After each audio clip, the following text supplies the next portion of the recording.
কি? আমার পেন্সিল দে, না হলে কিন্তু মারবো তোকে। মা দেখো, দাদা আমার সাথে ঝগড়া করছে। না না, আমাদের নিজেদের মধ্যে ঝগড়া করা উচিত নয়। আমাদের সব সময় একতার সাথে থাকা উচিত। এরকম কেন মা? এসো তোমাদের একটা গল্প দিয়ে বোঝাই। এক গ্রামে এক কৃষক তার 4 ছেলের সাথে থাকতো। এমনিতে সে খুশি ছিল, কিন্তু তার একটাই চিন্তা ছিল, তার 4 ছেলে নিজেদের মধ্যে ঝগড়া করত।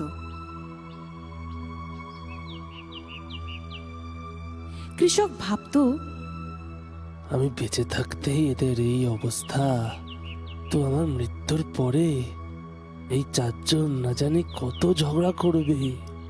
একদিন কৃষক একটি উপায় ভাবল। সে তার 4 পুত্রকে একসাথে ডাকলো আর একগুচ্ছ লাঠি নিয়ে এলো। লাঠিগুলো নিয়ে সে বড় ছেলের হাতে দিয়ে বলল, আচ্ছা শোনো, আজ তোমাকে আমার এক জরুরি কাজ করে দিতে হবে। হ্যাঁ হ্যাঁ, বলো বাবা, কি কাজ করতে ও হবে? খুব উৎসাহ নিয়ে বলল।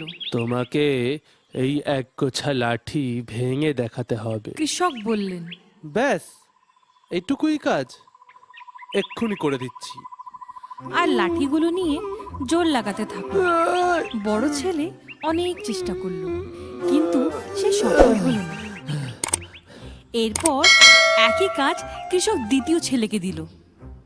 সে খুবই বলবান ছিল, নিজের শক্তির উপর খুবই অহংকার ছিল তার। হাসতে হাসতে সে বলল,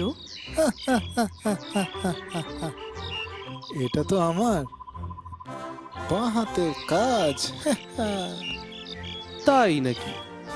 তো করে দেখাও না, বকছো কেন এত দাঁড়িয়ে দাঁড়িয়ে?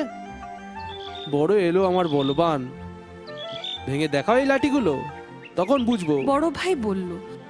তখন কৃষক মাঝখানে বলল, আরে ঝগড়া করো না, ঝগড়া করো না। এবার দেখাচ্ছি।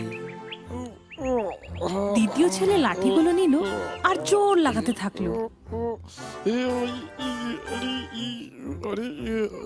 আরে বাপরে, এই কাঠিগুলো তো ভাঙছেই না।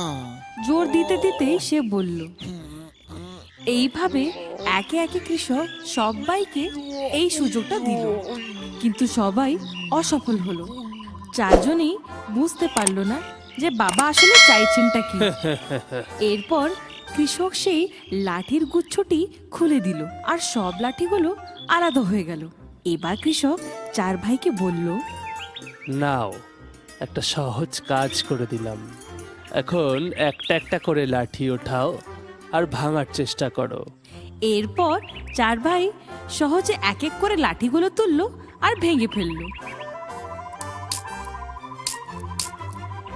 4 জনেই অবাক তো হলোই, আর ছোট ভাই জিজ্ঞেসই করে ফেললো, বাবা, এটা বলো, আমাদের দিয়ে লাঠি ভাঙানোর কি মানে?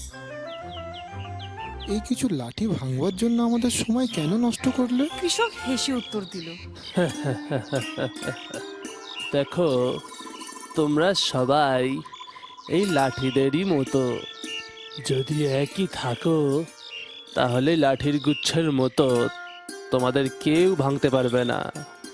কিন্তু তোমরা যদি আলাদা আলাদা হয়ে যাও, তাহলে দুর্বল হয়ে যাবে।